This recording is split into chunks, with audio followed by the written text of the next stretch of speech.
Hi, I'm Suzie Katz, and I'm honored to be a member of the Mentor Project. I've been told I was profoundly influenced by show and tell in school, so I'd like to do some of both of that today. I'd like to share my passion for photography and ideas to better utilize its potential. Photos touch and connect us in meaningful ways across generations, cultures, and disciplines. I feel strongly about the power of photography to influence the world. Photos are unique in the way they help us learn in a myriad of ways. They bring back memories, which can be especially helpful during these difficult times. They affect a different and more visceral part of our brain. We can go from oh to awe quickly, sometimes before the thinking part of our brain kicks in. Through it, we can literally expand our vision to grow and see the world in a new way. They have the potential to bring about change, both big and small, and enrich our lives, educate us, and touch our heart. And it makes us think and ask questions and learn more about ourselves in the process. I grew up looking at pictures and just, seeing the evidence of our existence and where we were living and what we saw and what we ate and who we met. And to me, that is that's photojournalism. It's real people doing real things and just simply living life, just the human condition on a page. Most people think about images in terms of documenting their own lives. Pulitzer Prize winning photographer Johnny White says, "We're the archivists of our time." Every photo you take documents what you experience at that moment. They're your memory, and they're also part of history. I've been a professional photographer for much of my adult life and found myself in a position to give back about 15 years ago. And as an out of the box thinker, I decided to do what I call a brain dump. I took a stack of paper and wrote down in different stacks everything I thought photography could teach us. It can teach people to communicate better, learning how to talk with people across generations, cultures, and disciplines. It can teach people to research better and to be more curious so they can learn about the world around us outside of our own silos. It can teach understanding perspective and context, critical thinking, and how to synthesize complex situations into story. Visual literacy, being more observant. It's a way of thinking and utilizes many of the same skills that are prized as executive function skills and social emotional learning, skills that are beneficial in our work and our lives. I also thought about these things, about the power of photography, and there are so many ways that it is. The evolution of becoming an image maker. They're multi-layered, complex people, and what that life might be like. Spoiler alert, it is not easy. And what happens to the photos over time? What goes into making some of our most important images? The research involved, taking a complex situation and synthesizing it into a story, choosing exactly where to go and who to talk with and how to earn trust, and the responsibilities and ethics around that. What happens to those images? What is their impact? Do they bring about change? How can we best leverage that knowledge and those skills to benefit others both inside and outside of the photographic silo? Out of that journey, I created my nonprofit Photo Wings. Our mission is to highlight and help facilitate the power of photography to influence the world. We help photography to be better understood, created, utilized, seen, and saved. We have an extensive website and a deep link resource center. We've created an original archive of hundreds of hours of interviews with leading photographers, editors, picture professionals, and others answering many of those questions, along with fascinating presentations from our partners. I'd like to show some clips. The first one is from our Lessons in the Field series, where we followed a National Geographic photographer, Andrea Bruce, around for a day. The things that we as professional photographers can teach the students at Foundry are tools to help them continue their career. If you're trying to do a very broad topic, how to narrow it into something very visual, how to be safe, and how to approach people, how to organize your time, how to push yourself, how to not get burned out, how to gain inspiration and keep your mind open to what the story can be. I'll talk more about our partners later, but wanted to share that we work worldwide, both inside and outside the photo silo, across disciplines, generations, and cultures. Our kind of thinking isn't always linear. We can be laser focused on making an image. Then we want to explore all the other ways to tell that story. It's a creative and expansive approach that can be applied across work and life. I'd like to introduce you to several of our other video clips. Our work is about being curious and observant. Here's a clip of former National Geographic photo editor Sarah Lean talking about the importance of curiosity.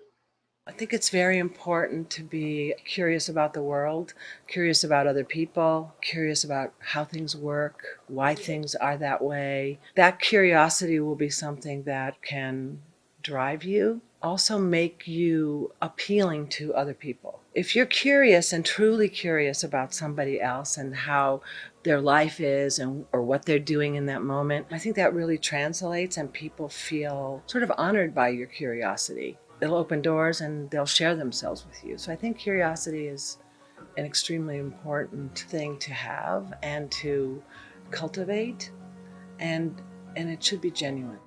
I'd like to share a short clip from our Lessons in the Field series with photographer Matt Black. He's a master at demonstrating how to see photographically. Photographs suggest, right? They don't really say anything. A photograph doesn't say this. It suggests a thing. It builds a world, right? And all those little elements within there can contribute. And it can be the smallest thing, you know, of a hand up, a slightly askew angle on the way a vehicle is parked or the way a tree is leaning, but it's all of those things, and they can be so small, but can carry an entire picture. You know, it can be the smallest little gesture that can make that thing, that makes it work. Here's another clip. This one is by Jabin Botsford. He's Washington Post White House photographer talking about how he thinks when he's working. I think a vast majority of non-professionals tend to photograph the action, the bang bang, whatever is happening in the situation. And they don't always think about all of the side images that help build and tell that complete story. There's a lot more than just a person screaming in a street during a protest. There's people watching them, and there's all kinds of other things happening around that also contribute to that story. And I feel like citizen journalists and people with their iPhones, they focus on the one main thing happening. Being able to relate to people and understand where they're coming from is the most important part, because if you can't get that access, then you'll never be able to make a good photo. I try and bring my own personal life experience and try and relate with them, and I smile a lot because people like nice people. We think a lot about writing and photography. Here's a clip with photojournalist and New York Times photographer Victor Blue, and he's teaching about writing and using all of your senses. I want them to talk about the things that happen there, the things that have happened there, things that will happen there, the things that make a place, intangible things as well. When you have a notebook in your hand and you're looking and observing, you do it in a way that's distinct from doing it with a camera, from taking pictures. I mean, you can write from pictures, and I do it sometimes, but I really encourage them to sit down, put the camera down, write their impressions of a place, and in their finished piece, try to make them as evocative as possible for their reader.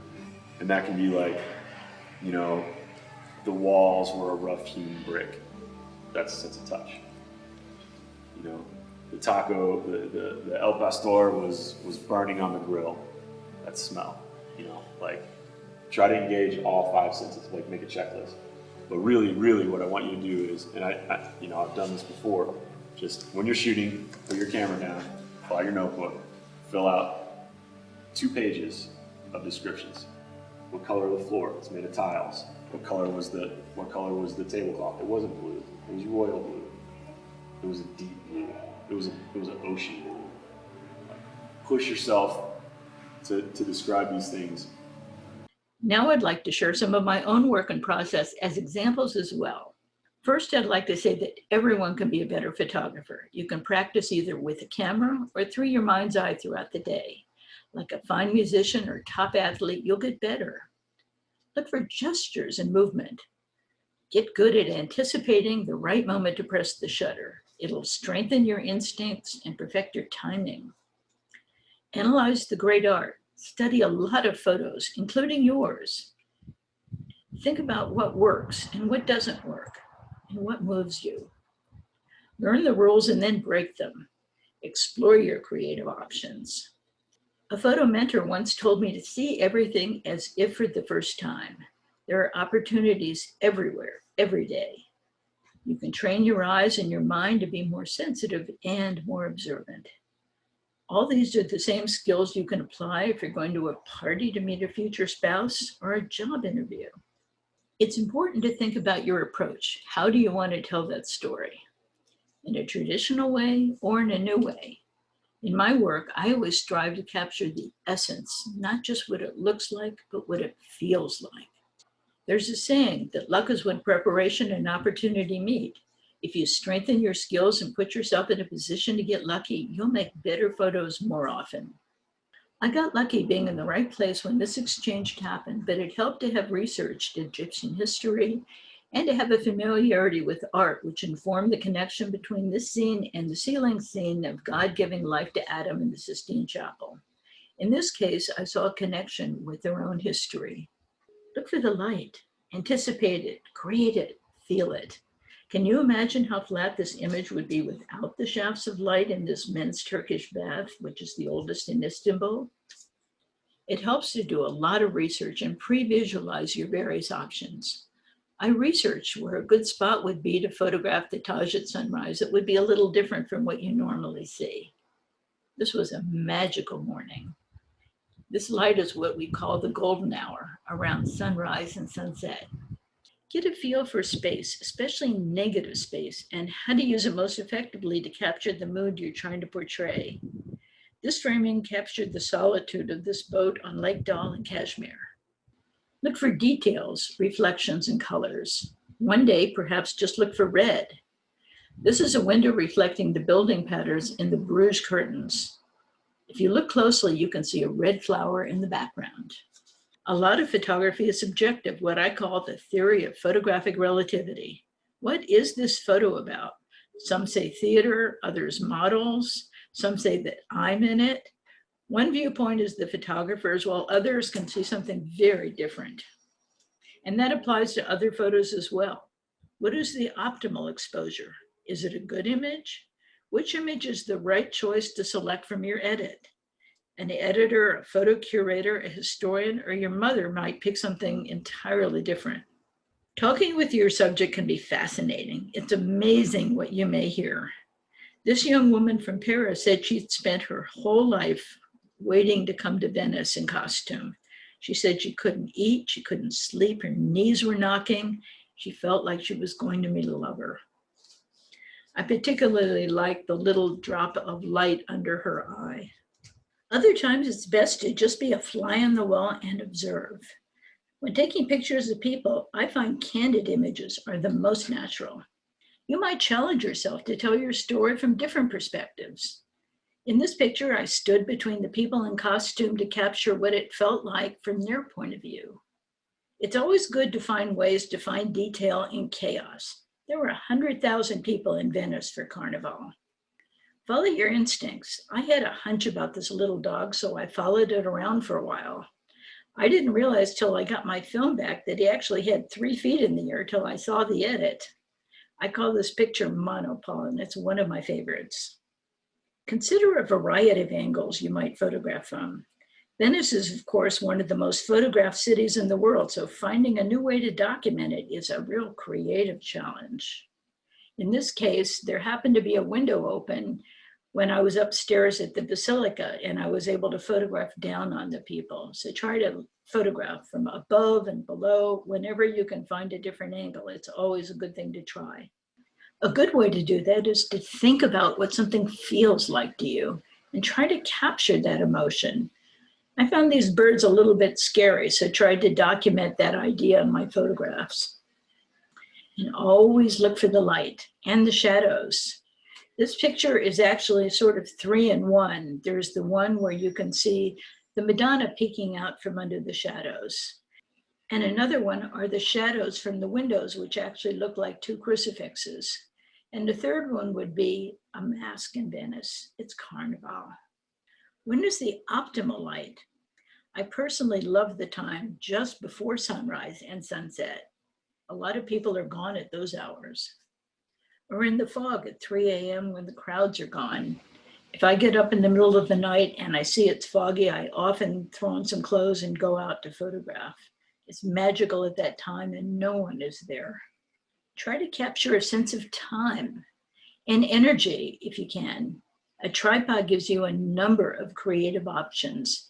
In this case, this was during a festival in Venice, and all the boats had been out all day with people eating and drinking, and they were heading home after the fireworks. So a long exposure on a tripod captured this movement. Bad weather can be a real gift to a photographer. So if it looks awful out, that may be the best time to get your camera and go out and see what you can get creatively. Sometimes if you're in the right place at the right time, magic can happen, but you need to be ready. In this case, I saw this storm coming down the lagoon and I grabbed my camera and only got off about 3 frames before the storm knocked me all the way across the room. And I just got lucky with the light and the boats being in the perfect place. I happened to be in a room in the lagoon when the second worst flooding in history hit Venice. Interestingly, the only way I was really able to document it was on my cell phone. I wanted to tell the story of what happened.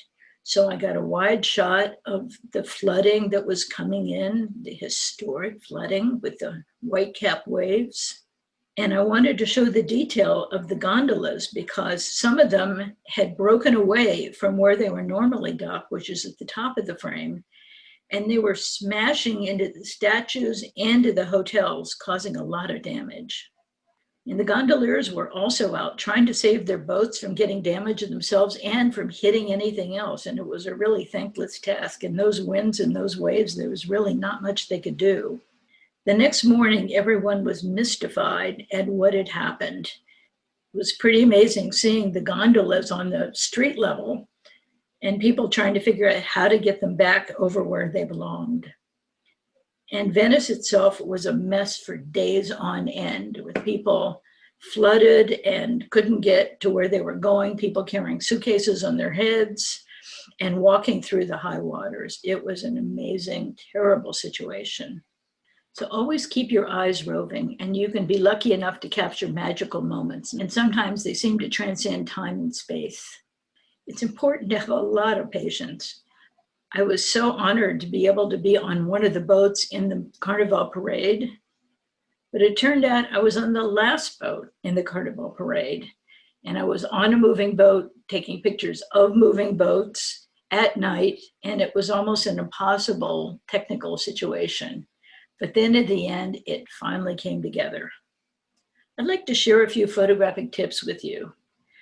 If you're going to be photographing people, particularly a group of people, I have a little trick where I ask everybody to look down and think of a secret no one knows. And I kind of get them to giggle a little bit. And then I say, look up. And then you have a split second when their eyes are open and they don't have that frozen camera smile. It's a really good trick. Or if it's a couple, you can get them to hug and watch their faces soften. In terms of camera equipment, I always tell people a camera is just a tool. It doesn't have a human brain and it doesn't have a human heart. When choosing your camera, it helps to consider how your images are going to be used. Is it for personal use? Is it publication, fine art? Because a good point and shoot or your cell phone at the highest resolution may be enough. But then again, you may get the photograph of a lifetime and you may want to blow it up really big. So I always suggest to people to photograph at the very highest resolution. Lighting is a complex situation, so I'll just touch on it. Most in-camera flashes only work up to about 10 feet. So do some tests indoors and out and learn to adjust the intensity or change your distance from the subject or your focal length. All this is for naught though if your photos aren't saved. If they're lost to technological changes, the elements, or someone just not caring to keep them. I nearly tossed this image because crooked photos weren't in vogue at that time. So give a photo the test of time and it can give you a different perspective. Particularly over the years, photos change in meaning. You may not care now, but someone else may later, from a personal or historical perspective. This is the only photo of a beautiful painting of my aunt that was lost in Hurricane Katrina, and I made a video of it on our website. You can't save everything, but pick out your best, migrate them, and store them safely. We care a lot about intergenerational learning. There's knowledge that can be shared and relationships that can grow. This is a clip by two-time Pulitzer Prize winning photographer Michael Williamson, who photographs for the Washington Post. He talks about how he earns trust and the kind of deep relationships that can happen just through conversation. You're going to go up on a porch with grandma or a stranger. You're going to chew the fat. You're going to share what you have in common. You're going to be delightfully excited about the things they know that you've never heard of, and that boosts their ego and it makes them feel like their life wasn't a waste. And you will have a relationship that will seem months old in 2 hours. There's people, I've sat on a bus and I knew them better in 2 hours than people at work I've known for 10 years. Because we talked about stuff that mattered. So if you sit down with grandma or grandpa and let's talk about life, they've been waiting 50 years for this moment. If they trust you and like you and they see an earnest interest of something that they can not just have documented for history, but also something you can run with and make your life better, you're going to walk away, all of you are going to walk away floating on air that you did something. I'd like to briefly introduce you to some of our partners we've created educational content with, especially looking beyond the usual photographic silos to work in more innovative ways. The more ripples, the better. We've partnered several times with Ashoka U, which is in over 40 universities worldwide. They're part of the Ashoka network of over 3,000 social entrepreneurs who work in 90 countries. It's called Self-Discovery Through Photography, and it's an asynchronous webinar that we're updating. One of our favorite projects was Dublin City University's Intergenerational Learning Project, where older people and younger people each brought in photos that they thought would be of interest to the other. It was wonderful to watch, and I made a video about it, which you can see on our website. We've also given follow-up grants to this grantee. She's done wonderful work on what home means to people and also in the medical humanities in terms of utilizing photography for Alzheimer's patients. Our partner at Lost Worlds America was a conflict photographer who always thought that he'd remember his life and what he had experienced through his photographs, but he managed to get a number of rolls of film that had never been processed, and it turned out he didn't remember who was in the photographs or which war it was in many cases. So we started the project called Lost Worlds America and invited other people who had rolls of film that had never been processed to send them in. They would get them developed and send them back. And the people would choose an image and talk about what was going on in that image. And it's become a new archive that they've created.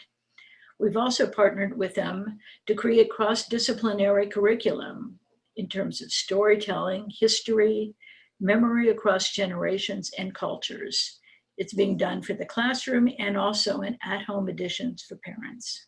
Another one of our favorite partners is the Eddie Adams Workshop, which has been around for 33 years.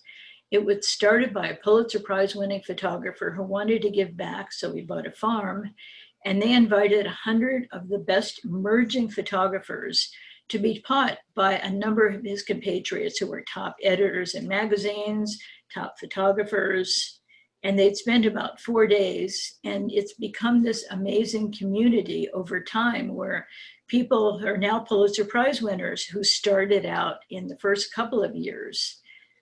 And so it just went virtual this year for the first time. With them, we've created a real video archive since we've interviewed a lot of the faculty there who've been so generous with their time. This is one of their faculty, Stacy Pearsall, who was a 2-time Combat Photographer of the Year until she was injured. When Stacy came back, she had a difficult transition, and through that ended up creating something called the Veterans Portrait Project. So photography became healing to her, and you can hear her talk about it in this clip. I went from dreading going to the VA hospital to do my physical recovery to looking forward to it and actually making time to make portraits before my appointments and filling my hours that were once like full of stress and anxiety with this sort of loving and giving back idea of that last living picture, and to have a task and a purpose and a sense of self-worth, but also a sense of reason. Taking portraits and archiving these stories became my new mission, and that's what I needed. I have always lived my life in service, and this was just another way to carry that forward. We've partnered with the Foundry Photojournalism Workshop for over a decade, and during that time, we've taken that workshop to over a dozen emerging countries, teaching locals how to document their own countries. Part of that partnership is that we would interview all of the faculty, so we have a remarkable, deep, rich, wonderful archive of these photographers talking about their lives, how they work, their career evolution, their challenges, how they've been resilient, and you can listen to it on our site. We introduced you to National Geographic photographer Andrea Bruce earlier. She's been an international conflict photographer, but she wanted to explore democracy at home after someone overseas asked her what democracy was and how she could explain it. Through a Nieman Fellowship at Harvard, she created something called the Our Democracy Project. We're honored to partner with her to create curriculum for dialogue in schools and across communities, and it's being done in partnership with the National Writing Project and in conjunction with National Geographic. Here are some of the questions that she asks. What do you like about your community? What would you like to change about your community? And how would you change it? The Everyday Project has hundreds of thousands of followers where they document everyday life to counter stereotypes. There's Everyday Africa, Everyday Latin America, Everyday Climate Change, Everyday Incarceration.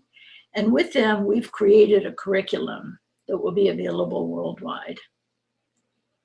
We've also partnered with several conservation and environmental partners, such as Blue Earth Alliance and their International League of Conservation Photographers.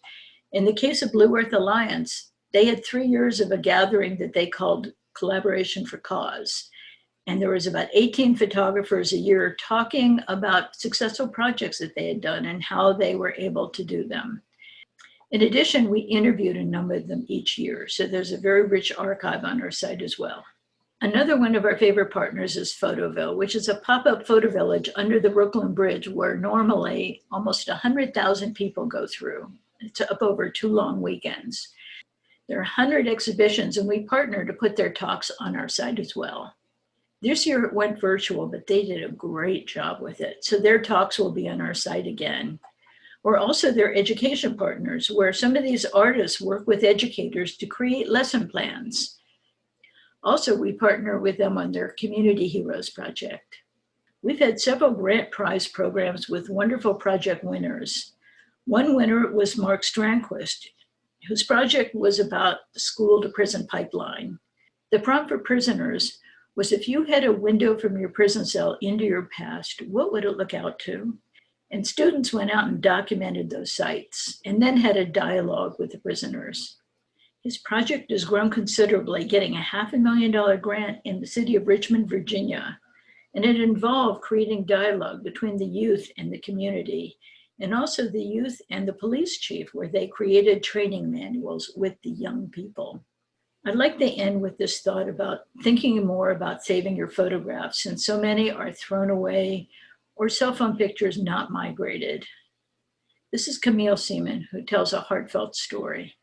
When I was around 21, I worked at Urban Ore, which is a place in the East Bay that recycles things, keeps them from going into landfill. And it was partly heartbreaking, but it was also incredible discovery of literally thousands of photographs and albums from people's estates and families' lives that were just going to be literally tossed in landfill. Whole lives. And some of them were the most remarkable little pictures that you couldn't help but wonder, first of all, why were they ending up here? Like, what was the tragedy of the family that there was no one to carry this forward or wanted to? But secondly, like, who were these people and what were their lives and what were these stories? I hope you found our work and my work of interest. You can go to learn more at www.photowings.org.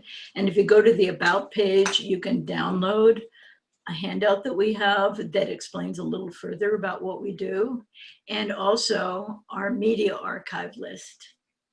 Looking forward to talking with you soon.